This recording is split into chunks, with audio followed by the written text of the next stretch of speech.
Start the conversation. This has become a common mantra in the fight against mental illness, similar to other sayings like break the silence. The US takes a very individualistic approach to mental illness, educate people about mental illness, and direct them to resources. If you're experiencing mental illness, you are told to talk about your issues because talking is the first step. Since 2002, the United States has seen an 8,000% increase in direct-to-consumer advertising for mental health and addiction services, amounting to $162 million.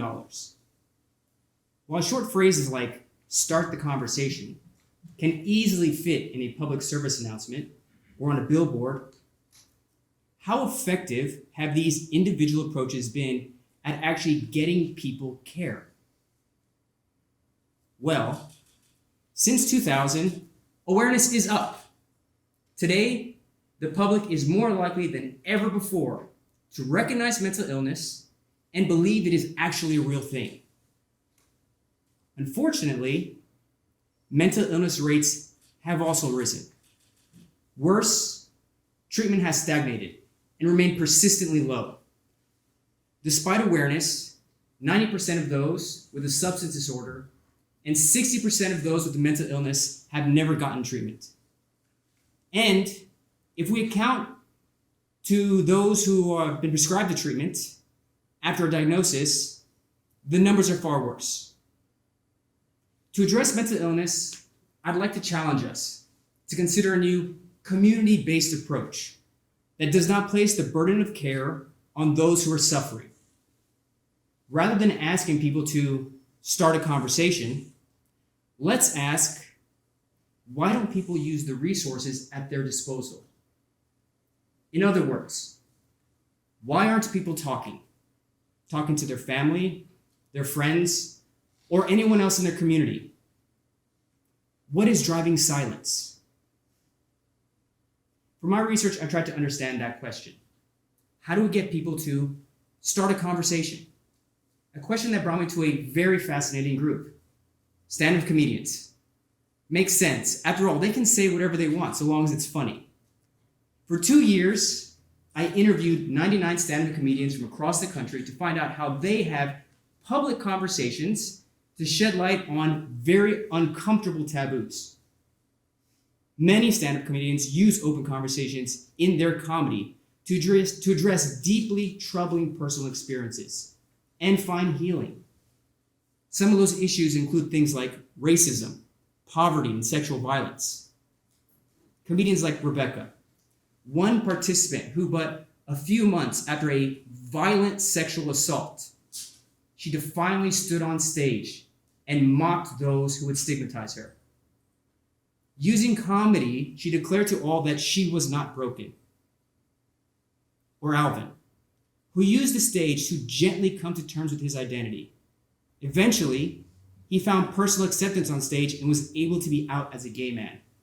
In fact, he used the stage to come out to his devout religious family. He showed them that he was loved and that he would be okay, and their family bond actually grew stronger. Now, despite what some may argue, comedians cannot always say whatever they want. The truth is, their voices are not totally free. Just like us, many comedians hide their stigmas or hold their tongues to avoid backlash. Most importantly, the comedians revealed that a successful conversation, one with understanding and healing, it was not the product of their own skills. It was driven by the eyes staring back at them. For instance, Hope knew that because her comedian peers spent the last few years brutally teasing her for her stalking ex, even inviting him to their club to make her uncomfortable, terrified really, she knew that they didn't care about her pain, and so she didn't talk about her issues on stage.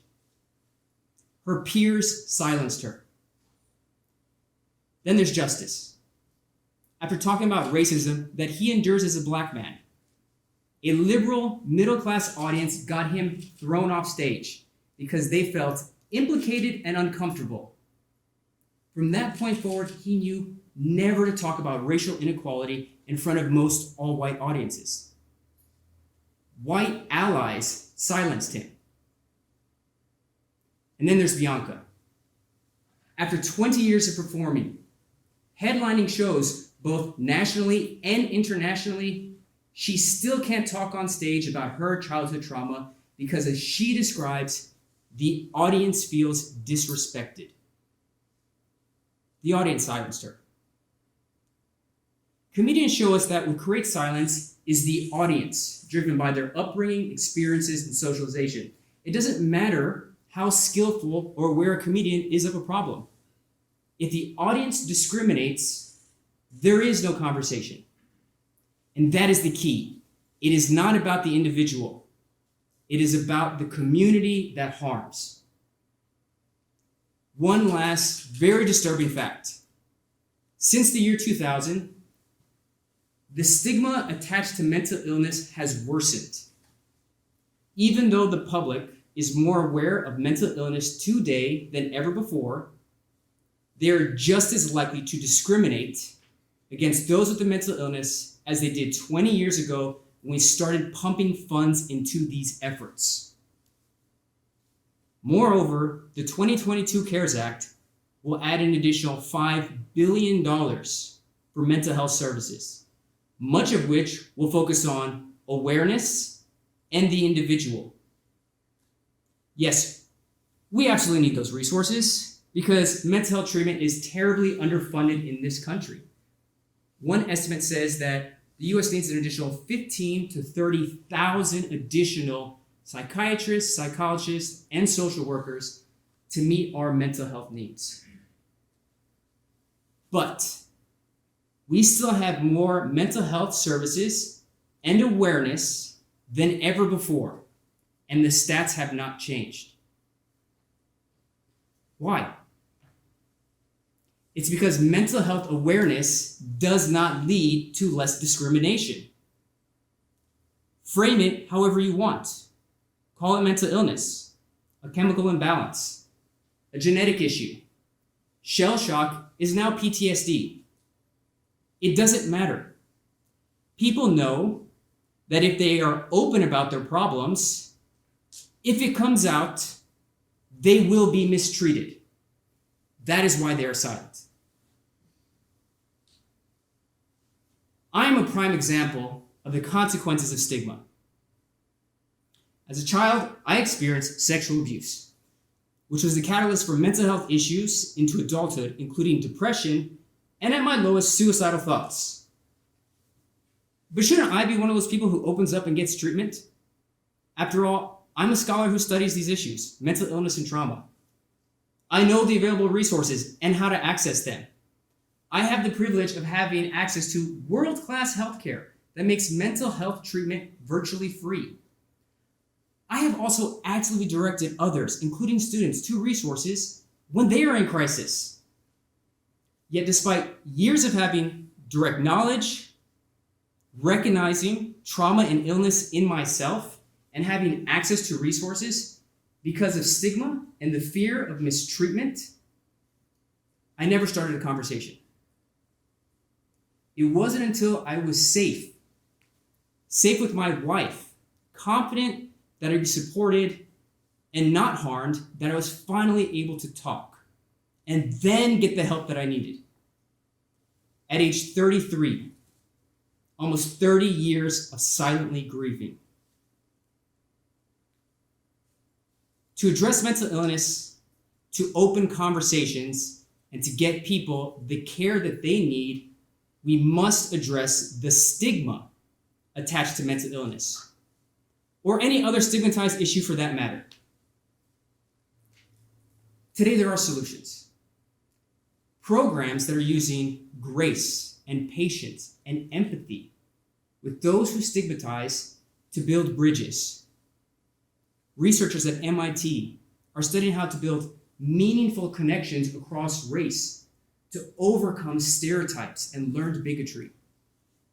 Organizations like Antidote are using compassion and empathy to build social connections and help those who have been taken in by extremist ideologies.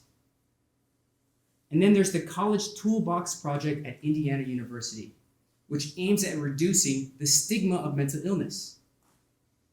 Not only does this program bring change to mind, but they have shown systemic, long-term behavioral changes.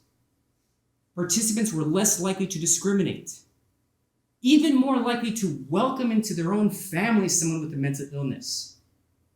And when people feel welcomed and that they matter, they're more likely to be open about what plagues them.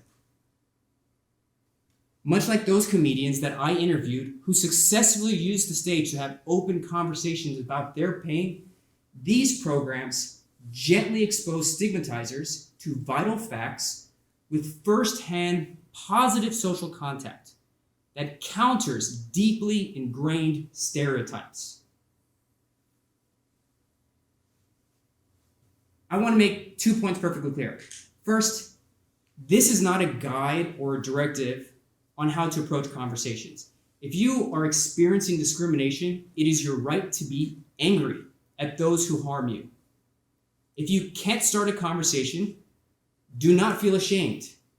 It is not your fault, and it should not be your burden.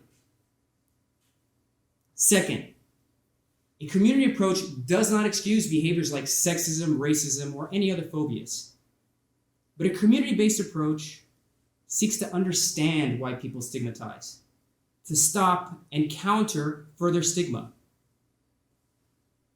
If we continue with the same individualistic approach, commanding those who are suffering to start a conversation, lift yourself up by the bootstraps, get treatment, and then get back to work so that we, the public, don't have to notice your problems, do we really expect anything to change? Each one of us must play an active part to make others feel as if they matter. Don't ask others to start a conversation. Ask yourself, why do others feel so unsafe that they can't be open in this community or with me? It will not be easy, but it is absolutely necessary. As long as people feel unsafe, because in reality, they are unsafe, silence will continue.